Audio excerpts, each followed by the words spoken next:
นางตานีกับคนสวนในหมู่บ้านเล็กบ้านเล็กริมแม่น้ำเจ้าพระยา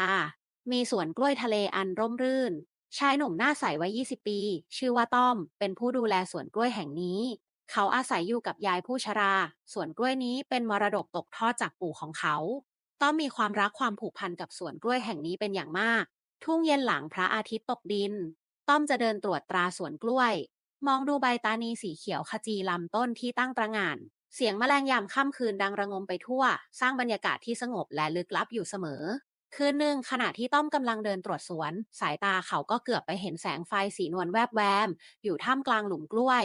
ต้อมรู้สึกประหลาดใจเพราะปกติแล้วไม่เคยมีใครเข้ามาในสวนกล้วยเวลานี้เขารู้สึกกลัวแต่ก็อยากรู้ว่าแสงไฟนั้นมาจากไหนต้อมค่อยๆเดินเข้าไปใกล้ๆแสงไฟค่อยๆชัดเจนขึ้น เขาสังเกตเห็นหญิงสาวร่างระหงผิวขาวเนียนนุ่งตรงกระเบนสีขาวสบายสีฟ้าอ่อนกำลังนั่งหวีผมอยู่ใต้ต้นกล้วยตานีใบหน้าของเธองดงามดังนางฟ้าเสียงเพลงหวานไพเราะดังก้องไปทั่วสวนต้อมรู้สึกตะลึงงันเขาไม่เคยเห็นหญิงสาวสวยขนาดนี้มาก่อนเขารู้สึกเหมือนถูกมนต์สะกดยืนนิ่งมองเธออยู่นั้นพักหนึ่งหญิงสาวเงยหน้าขึ้นมาสบตาต้อมรอยยิ้มหวานปรากฏบนใบหน้าของเธอต้อมรู้สึกเขินอาย รีบก้มหน้าก้มตาเดินหนีในคืนต่อมาต้อมก็พบหญิงสาวคนเดิมอีกเธอยังคงนั่งหวีผมอยู่ใต้ต้นกล้วยตานีต้อมตัดสินใจเดินเข้าไปหาเธอ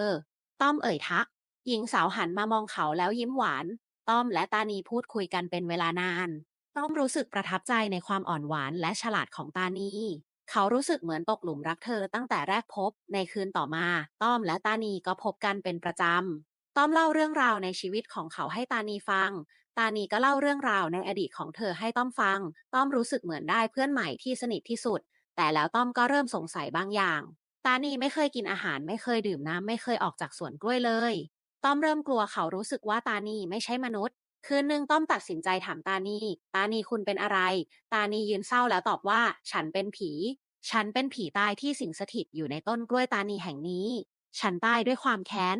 ฉันถูกคนรักฆ่าตาย ต้อมรู้สึกสงสารตานีต้อมถามแล้วทำไมตานีถึงไม่ไปผุดไปเกิดล่ะฉันยังเป็นห่วงสวนและฉันยังรักสวนกล้วยแห่งนี้และฉันก็รักต้อมด้วยต้อมรู้สึกซาบซึ้งผมก็รักตานีเหมือนกันจริงๆแล้วต้อมรู้ไหมว่าเราเคยเจอกันมาก่อนต้อมเอ่ยถามเราเคยเจอกันมาก่อนเหรอใช่ในอดีตชาติเราเคยเจอกันมาก่อนแล้วตานีเล่าให้ต้อมฟังในเมื่ออดีตชาติต้อมเป็นชายหนุ่มรูปงามตานีก็เป็นสาวสวย เขาสองคนรักกันมาก แต่สุดท้ายทั้งสองก็ถูกพรากจากกันด้วยความตาย ตานีเสียใจมาก เธอจึงผูกคอตายใต้ต้นกล้วยตานี วิญญาณของเธอจึงกลายเป็นจิตที่สิงสถิตอยู่ในต้นกล้วยแห่งนี้ ต้อมเสียใจกับการตายของตานีมาก เขาสัญญากับตัวเองว่าจะดูแลสวนกล้วยแห่งนี้แทนตานี ในปัจจุบันต้อมและตานีก็ได้กลับมาพบกันอีกครั้ง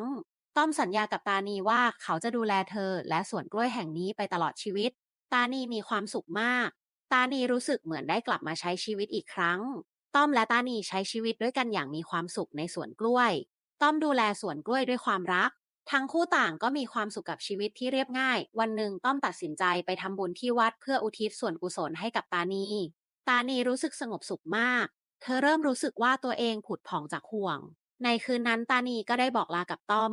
และจากต้อมไปอย่างสงบ ต้อมเสียใจแต่ก็ต้องยอมรับความเป็นจริงเพื่อคนที่เขารักจะได้ไปเกิด และเขาก็รู้สึกดี